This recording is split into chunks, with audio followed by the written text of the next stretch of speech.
Okay, good morning. Welcome to Mass 814, Algebraic Theory of Semigroups. So last time we introduced the course, and we also start by defining some basic concepts. So we are still in that. I think if you can remember from our last discussion, we defined the notion of a semigroup. A semigroup is a non-empty set together with an associative binary operation. We have seen a number of examples of semigroup. We also talk about commutative semigroup, semigroup with identity, semigroup with zero, and then one of the very important concept is the concept of adjoining an identity to a semigroup, and that of also adjoining a zero. We will later on see in the theory that as at times you will require the presence of identity even in a semigroup where the identity is not there. So in that situation, you adjoin the identity to obtain the semigroup with identity adjoined if necessary. Well, that is if the identity is already there, you don't need to do the adjournment. But if it is not there, then you adjoin. And then we also talk about adjoining the zero element. It is true that if you adjoin the zero element, you will lose some of the crucial properties of the semigroup. For example, if the semigroup is a group and then you adjoin a zero element, it will no longer be a group because the zero will not have inverse. So you have to sacrifice some crucial properties of the semigroup by adjoining a zero. And this is um, always doable. It is always possible to adjoin the zero element. So we are going to continue that discussion from that point. But then the last thing we look at in the last class was to define the concept of null semigroup. A semigroup is said to be a null semigroup if the product of any two elements is always zero.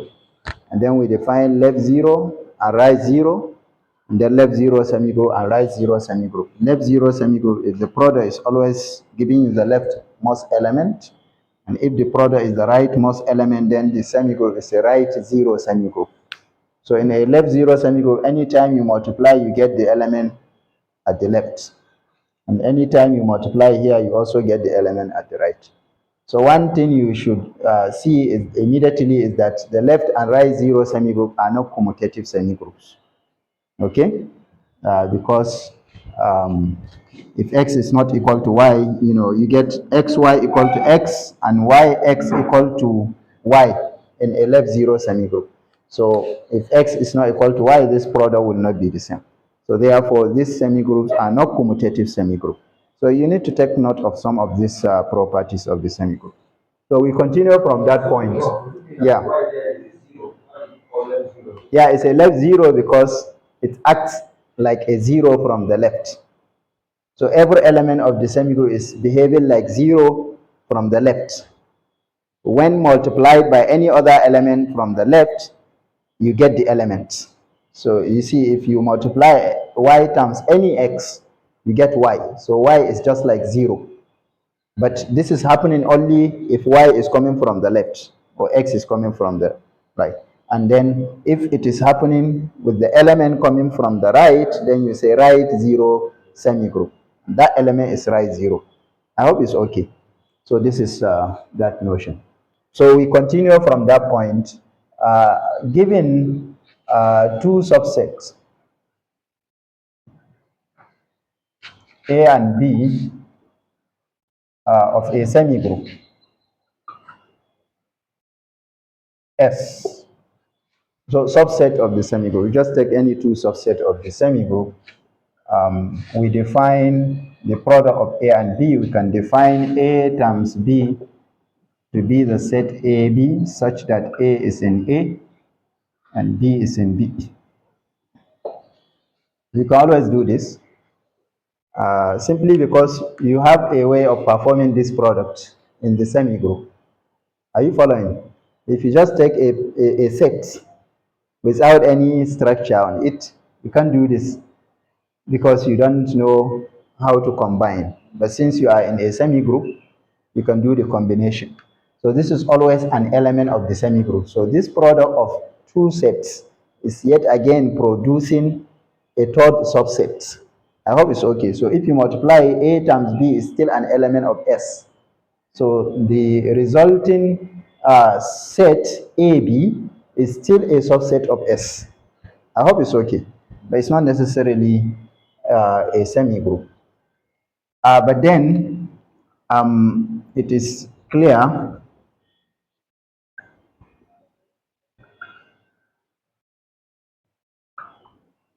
that if you take three such subset A, B, and C, and you do the product like this, you multiply AB, two subset of S, and then multiply with C, this will still give you A, B, C. Associativity with this product of subset will still be true. I hope it's okay. So this means I can take the collection of all subsets on the power set of a semigroup. I can still define multiplication of subsets in this way, and this will still be a what? A semigroup. So you can make the power set of the semigroup a semigroup by this multiplication. I hope it's okay. So, but that is not our main concern. The main concern here is to look into the notation here. So if you look at the notation here, if B is singleton, say consisting of only 1 point, then we write AB instead of A times B. So we don't normally write A times the subset B. So if the B is singleton, we just write the element, like we are writing cosets. And by definition, you know this will be equal to the set of all A, B such that A is in A. But B is fixed right now. So which means I can pick any element of the semigroup and multiply a subset A with this fixed element from the right, or you can do it from the left. It doesn't matter. I hope it's okay. Okay? Yeah. The question about where we include C. Do you need to define C? Where we include C? Yeah, okay. I failed to mention here that um,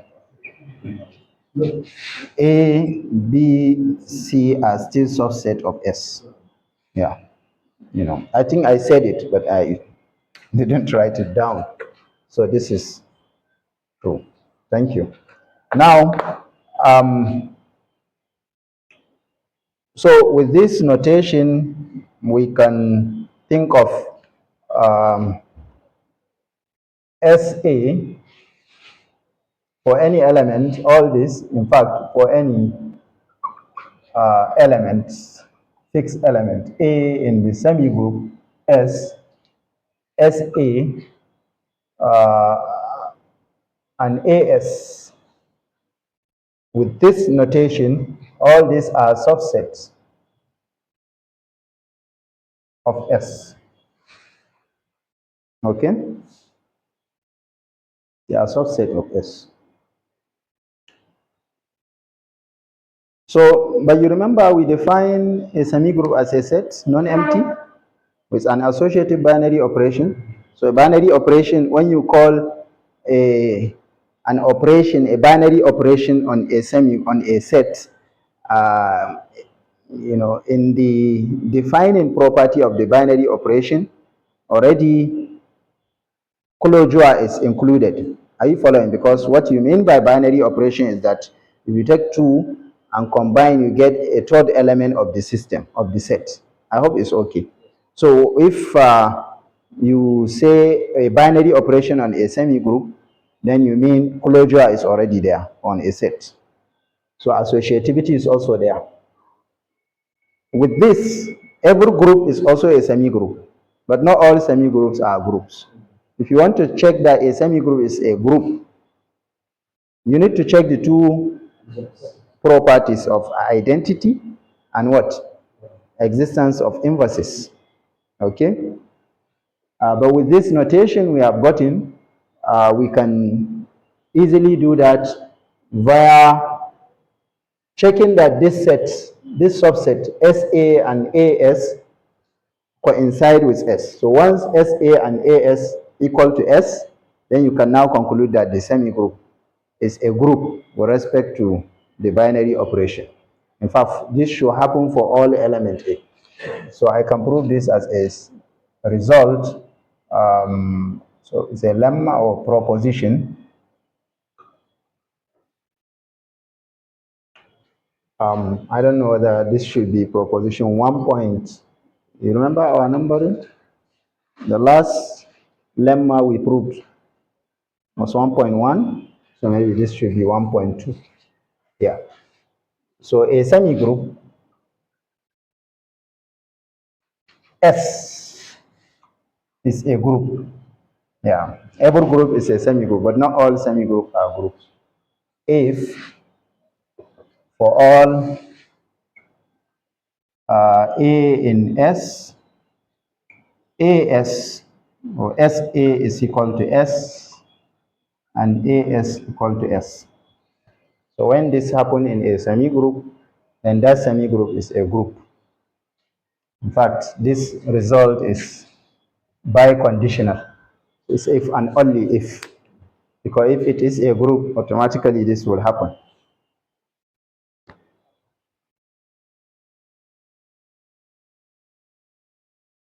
You can prove this. Because if S is a group, then it is true that every element A, it is true that for each X, maybe you can take X in S and see that X is equal to, it would be X A inverse A, belonging to SA. And you can also write that X to be equal to A inverse X, which is in AS. So that S is a subset of SA, and also S is a subset of what? AS. Okay? But then the other inclusions are trivially true, because clearly we have said it over here that this is a subset of S, and so equality hold. This is the only thing you need to show, that S is inside here, but this is already a subset of S. So equality happen, and likewise here. And so we have the first part of the theorem. So it means that if it is a group, this will always happen at all time. But then we do the converse now. So conversely,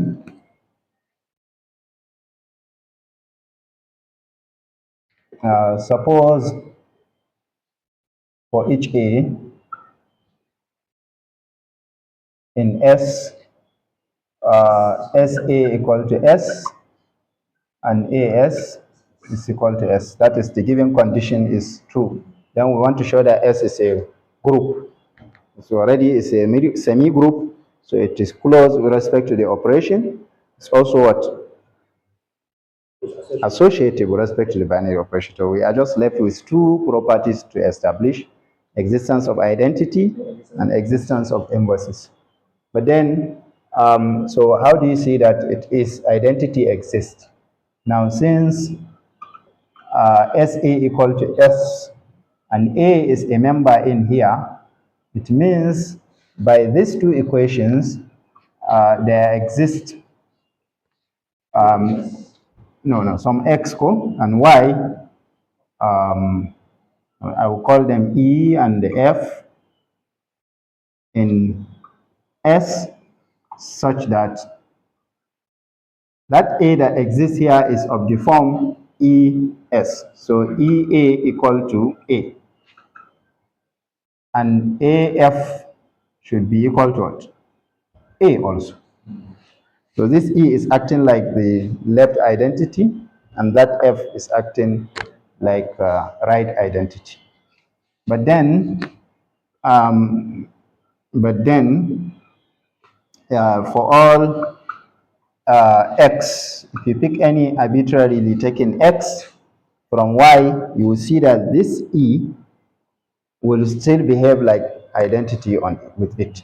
So for every other X, EX is equal to E multiplied by X, but X is an element of S. So it means it is from AS. So I can write as X as AS. Okay? Which is now equal to, so I can use associativity to see that this is EAS, which is equal to, but EA is equal to A. So therefore AS, and this is X. Okay? And XF would be equal to X being an element of S, it is also from SA. So I can write it as S prime A with F. But that is now equal to S prime AF. But AF is equal to A, which is equal to X still. Okay? With where S and S prime, or we can say for some S and S prime in S such that X is equal to AS and X equal to S prime A. Yeah, because of this. Okay? But these equations, these two equations here, they are happening for all X in S. And so even with F and E, the two equations will still be satisfied. So in these two equations, okay? All right.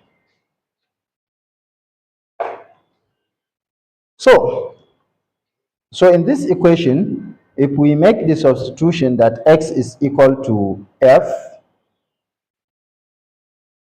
we will have what? We will have F.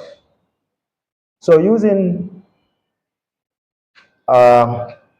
in the last two equations, I don't know that I should number the equations, maybe. We can give equation number here, equation 1 and 2. So using X equal to F and X equal to E in the equations 1 and 2, respectively, we have, so if you use, we have F equal to, so this will be EF, but that will be EF equal to what? E.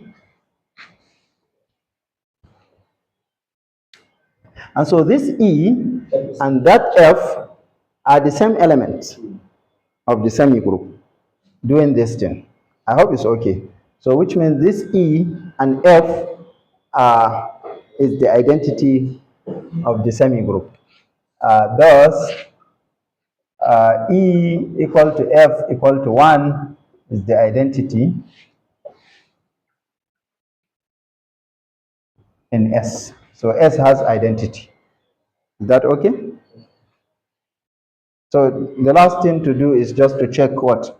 To check the existence of inverses, which we are going to still use the given property. But now, the identity is in S. And so therefore it is written as some element of S times A, and it can also be written as some A times some element of S. Okay? So now since this one is in S, so with the given equations here, we can write, we have that 1 is equal to U times A, and the same one is equal to V times A times V. Okay? For some U and V in the semigroup S. All right. Yeah, but we have to now, so that means we have to check that this U and that V will be the inverse of A. Okay? But then,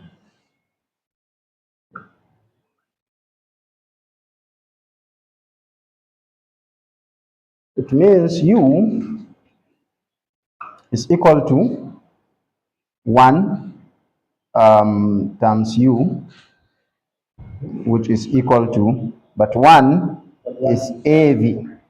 Is it AV or UA?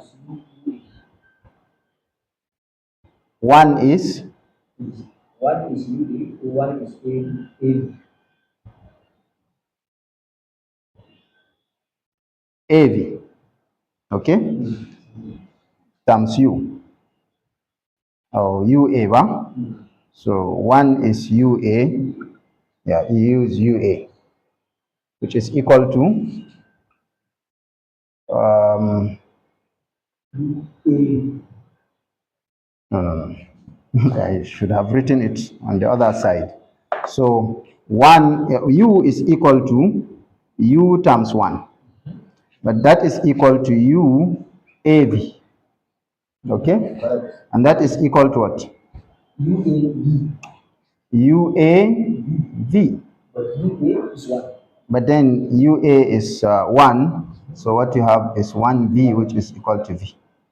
So therefore, this U and that V, the same element. Okay, so you have U equal to V equal to A inverse existing in the semigroup. So every element will have its inverse in the semigroup. And so therefore, it means the semigroup is S is a group. Oh, so this is this. So in a semigroup, if you just want to show that it is a group, you can show that for every A in the semigroup, this is happening.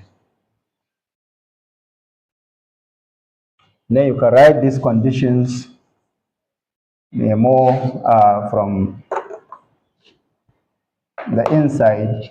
You know, the two conditions for all A in S, A is in AS equal to S and SA equal to S. These two conditions will be equivalent to saying for all AB in S,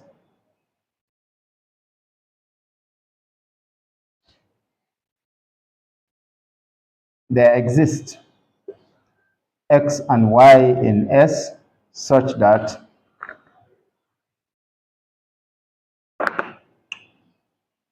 AX is equal to B and the YA equal to B. Yeah. Yeah, the conditions can also be stated in this way from inside. Because if you look at this, you are saying that if you give me any element B of the semigroup, I can write B as AX. I can also write B as YA. I hope it's okay. So any two elements you pick, you can always write one as a product of the other from both directions. So this is it's a remark actually.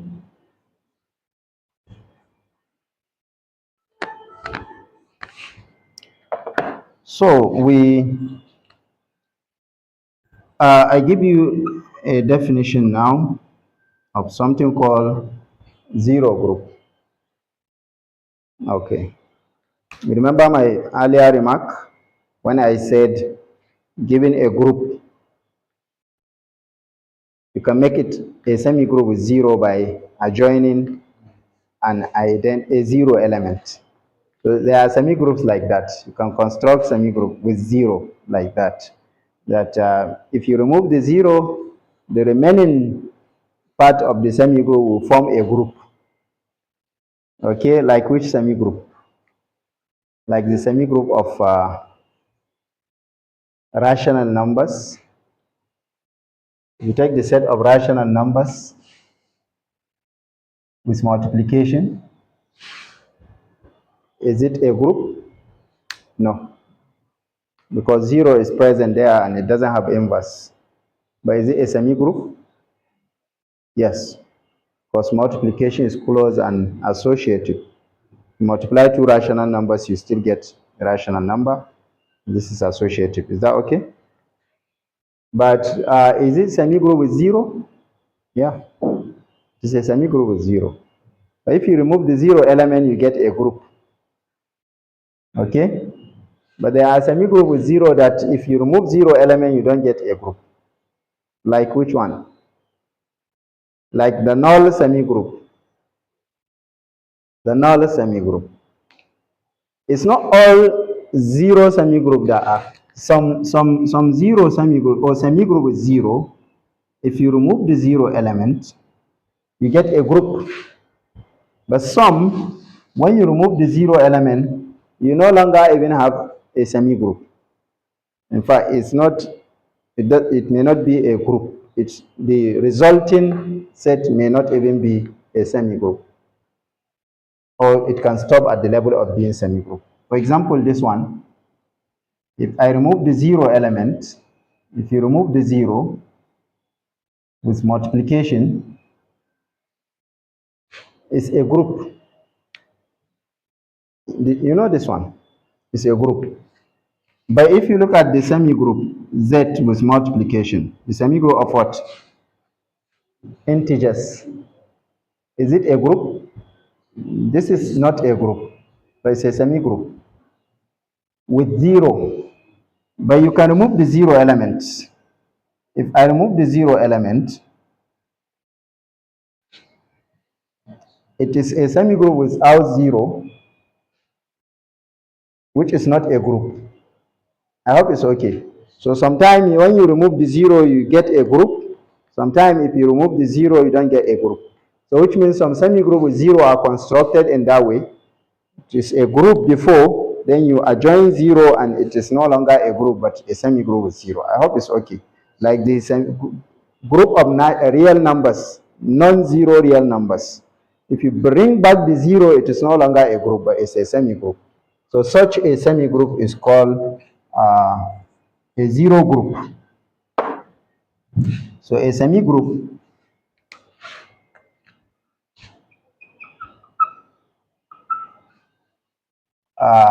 with zero, so a semi-group S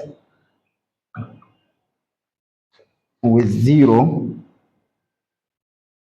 is called a zero group. Zero group. If S without the zero element is a group.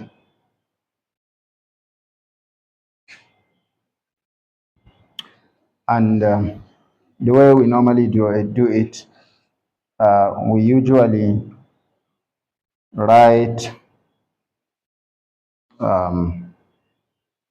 G for the group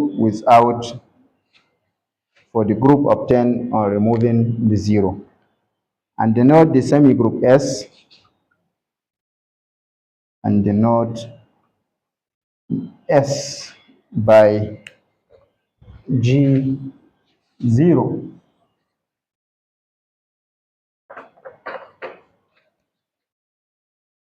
By G0.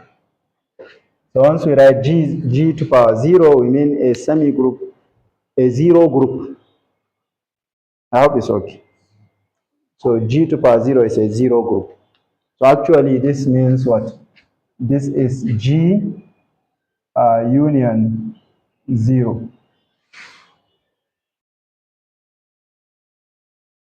Do you understand this? All right. Like what?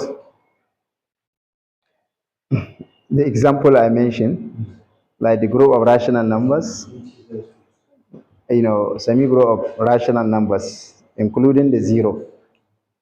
Integers with zero is not a zero group, because if you remove the zero, you don't no longer get a group.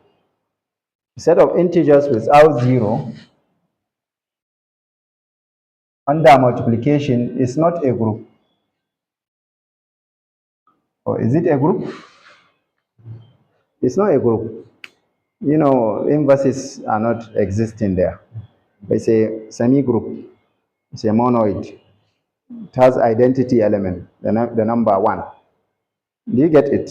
It's not every semi-group with zero that when you remove zero, you get a group. This is what we are saying. Is that okay? So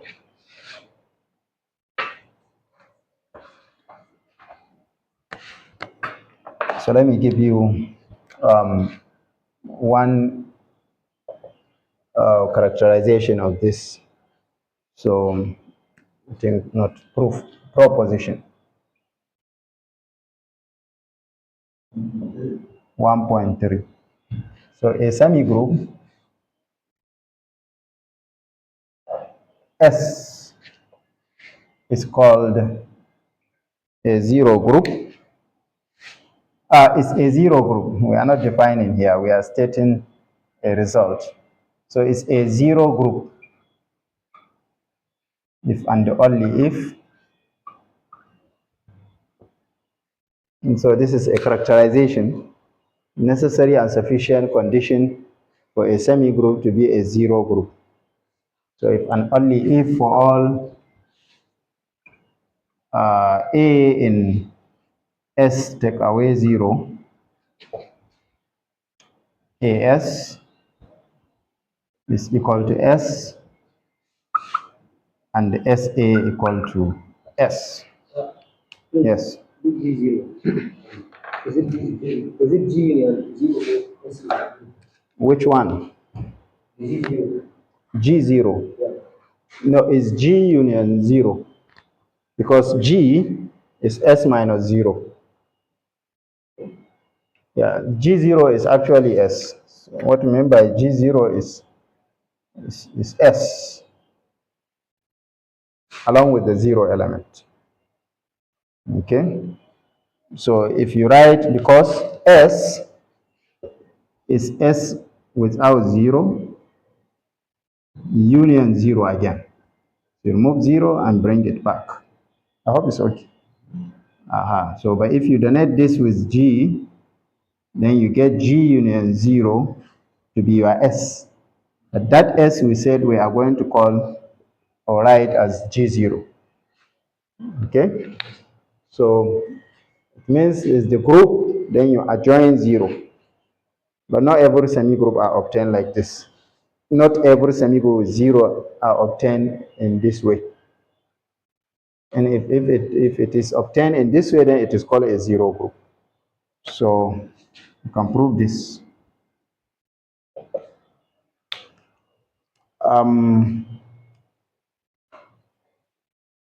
So if we suppose it is a zero group, S is a zero group.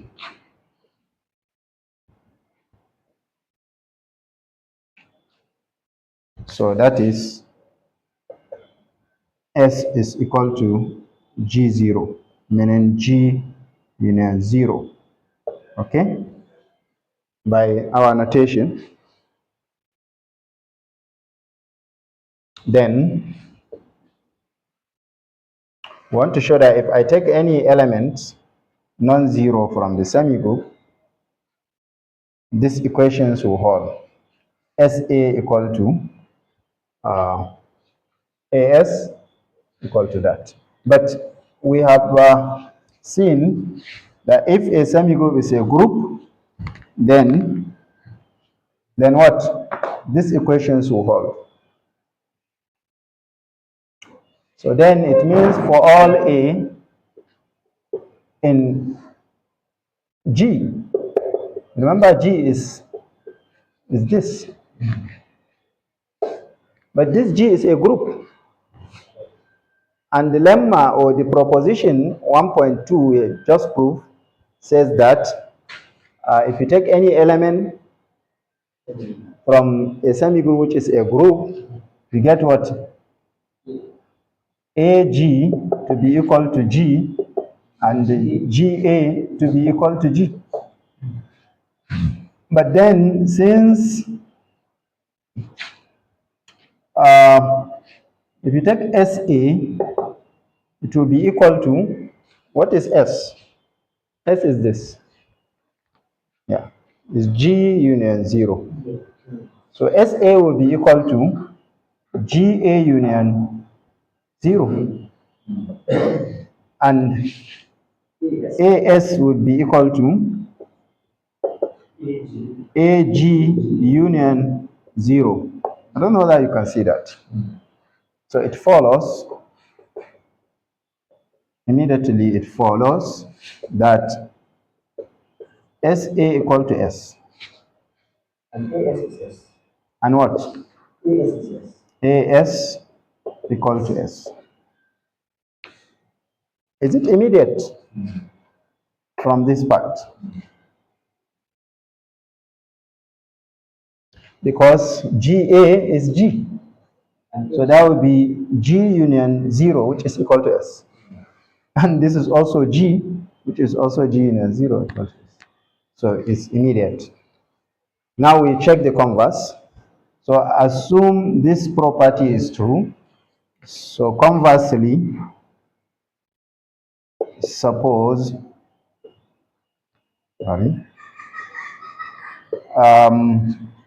for all A, in G actually S take away 0. AS is equal to S and SA is equal to S. Then we want to show that G is a group. That is what we want to show.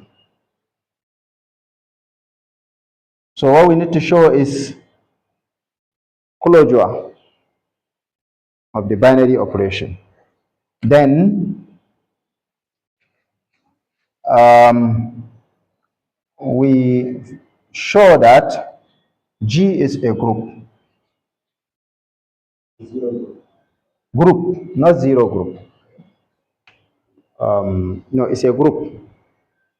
Because if you show that G is a group, then you have shown that S is a zero group. Okay? Did you get it? Yes. Yeah. This is the proposition. The semigroup is a zero group if and only if this is happening. So we assume it is a zero group and we are able to establish this condition. Now we are assuming the condition here and we want to show that it is a zero group. How do you show that a semigroup is a zero group? By definition, it means if you remove the zero, the leftover should be a group. So removing the zero, it means G. Yeah, because when we remove zero, that is what we call G. Is that okay? So this leftover G should be shown to be a group. So we have to show that it is a group. So we show that G is a group.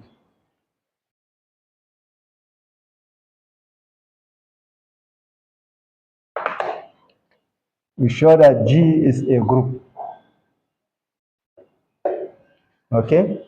So first, we prove that it's closed. The binary operation is closed. Once the binary operation is closed in G, then G is a semigroup. I hope it's okay because you already have associativity. Okay? First, we see that um, G is closed under multiplication.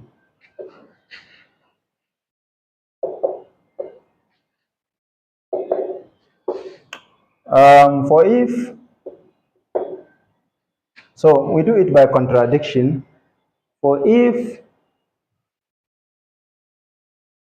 AB are element of G with A times B equal to 0, if you perform product, you are outside of the group, then we will have something like this.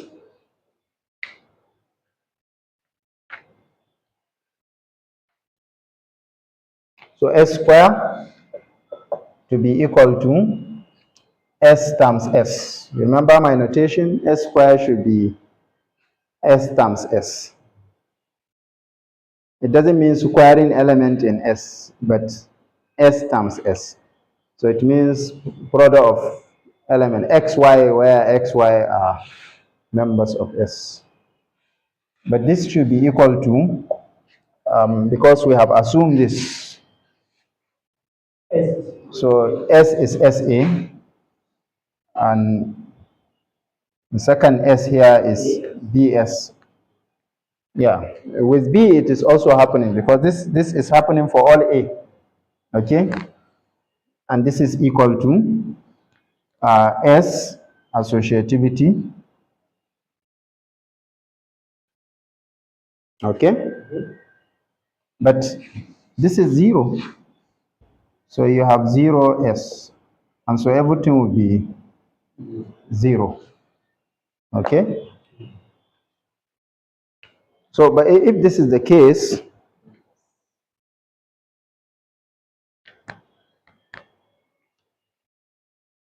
then you are saying that, so this is implying that S, which is equal to AS, a subset of, this will be a subset of SS. Yeah. Because you have more element in S than A here. You know, this, you should take note of this. This particular SS means for S square, it means SS, which is equal to the set of all xy such that x and y are element of S. So it's not saying the square of elements in S. But you see, so there will be this kind of product always, like AY is always there. When you fix the X to be A and keep on changing Y, this will just be a subset here. I hope it's okay.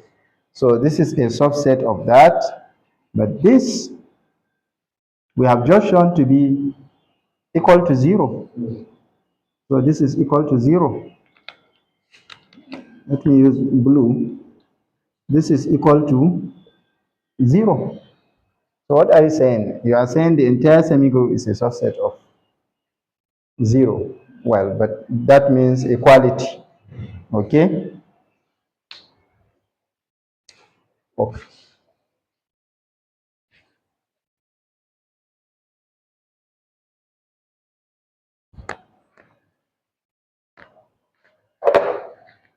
Uh, and so, S is equal to 0, which is a contradiction. This is a contradiction. Why? Since S is not 0, why is it not 0? Because it is an element of the same. Where? It is an element of the same group. Because it is an element. What is an element? I mean, because it is the original same group. Yeah, because S is the original semigroup. Yes. Yeah, S is the semigroup we are working with. Why can't it be 0? Because A semigroup is a non-empty set. Non-empty set. Hmm? No, what in the statement of the lemma, the proposition, I mean, yeah, yeah, you say a semigroup is a group. okay. So from the statement, you say since from the statement. Well, it's a zero group. So we go back to the statement of the proposition. The corrected form of the statement should have been a semigroup with 0. A semigroup with 0 is a zero group, because we are talking about semigroup with 0. If no, this particular proposition we are proving, okay, a semigroup with 0 is a zero group if and only if the condition is satisfied. For all a not 0, SA equal to S and AS equal to S. So a semigroup with 0. So the semigroup is already a semigroup with 0. And if you remember, our definition of semigroup with 0 is that it must have at least 2 elements. A semigroup with 0, I think I made that remark in our last class, that if you have a semigroup with 0, a singleton element, a semigroup with just one element, that singleton element should always be the identity and not 0 element. Are you following? Because identity and 0 should be distinct element in the semigroup. So if you have any time a semigroup with 0 must to have at least 2 elements. So this is a contradiction since S has at least what? 2 elements. So there must be at least 2 elements because it's a semigroup with 0. That's why the contradiction is. So, and what gave rise to this contradiction is our assumption that a product of 2 elements from G is 0. So which means product of 2 elements from G is never 0.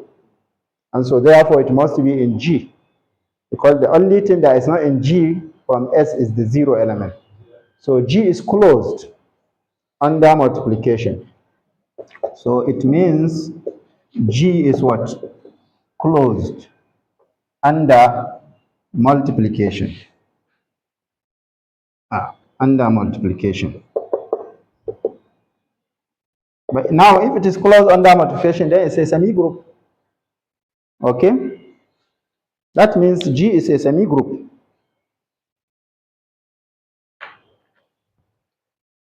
Okay?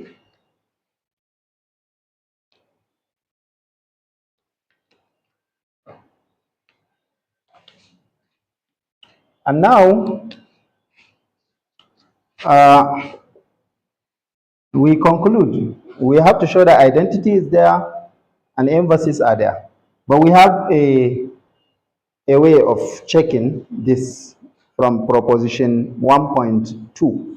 That if we can show that AG for every non-zero element, AG is there, then we are done. So, or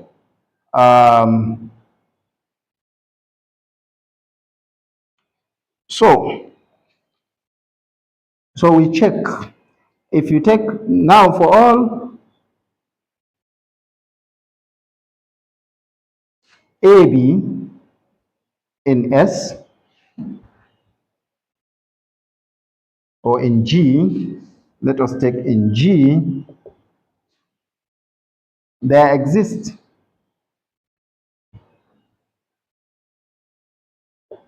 XY in S. Okay? So you see what is going on here, because we had an assumption that if you take any A in the semigroup, SA is equal to S and AS equal to S. This is true for all A. For all A in the semigroup. Is that okay? So for any A you take, this will always happen. Which means if I pick any 2AB, I made this remark before, there will always exist some xy, you know, such that that B can be written as x times A, because it is from the semigroup. And that B again can be written as A times Y, because it is from the semigroup. Are you following? So I want to write it from internally instead of writing it externally like this. So we are saying that statement, by our assumption, if you pick any two elements A, B, from G, from S, because G is a subset of S, there will be xy in S such that xa is equal to B and ay is equal to B. That is by our assumption, by the condition we assume. Are you following? But since multiplication is closed, since this A and this B are coming from here, this x cannot be 0 and that y cannot be 0. Otherwise, the B will still be 0. So, since B is in G, the x and y must come from where? From G. They cannot be 0. So that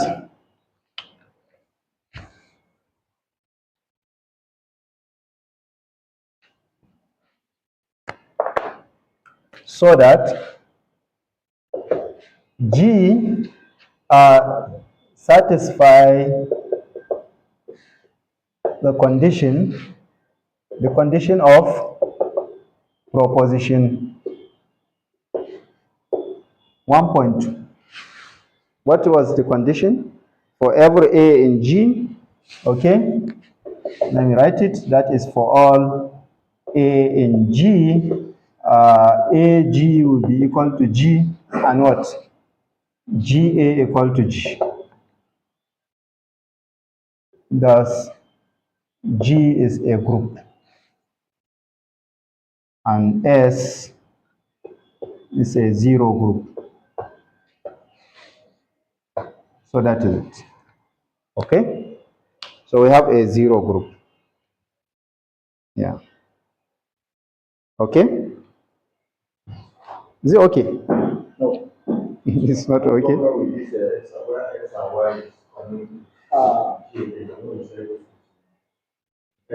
This particular point here. Okay, here.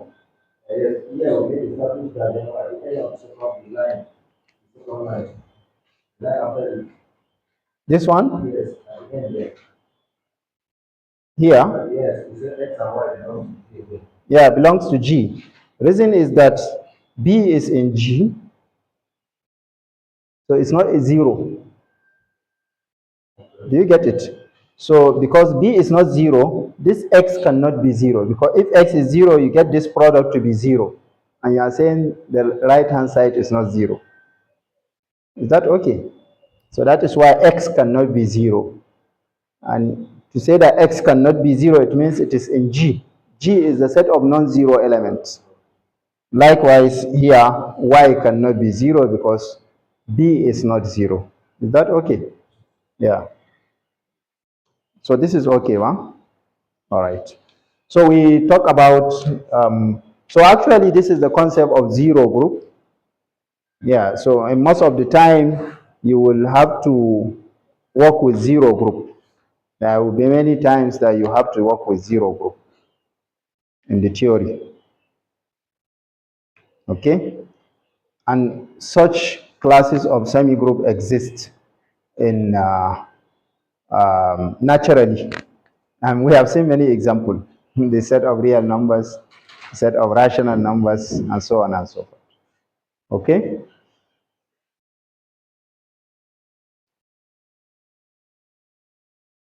So maybe we stop here. In the next class, we will still continue talking about this basic concept. We will talk about sub semigroup and uh, ideals. I think this will be the issues that we are going to discuss in the next class, sub-semigroups and ideals. Thank you very much.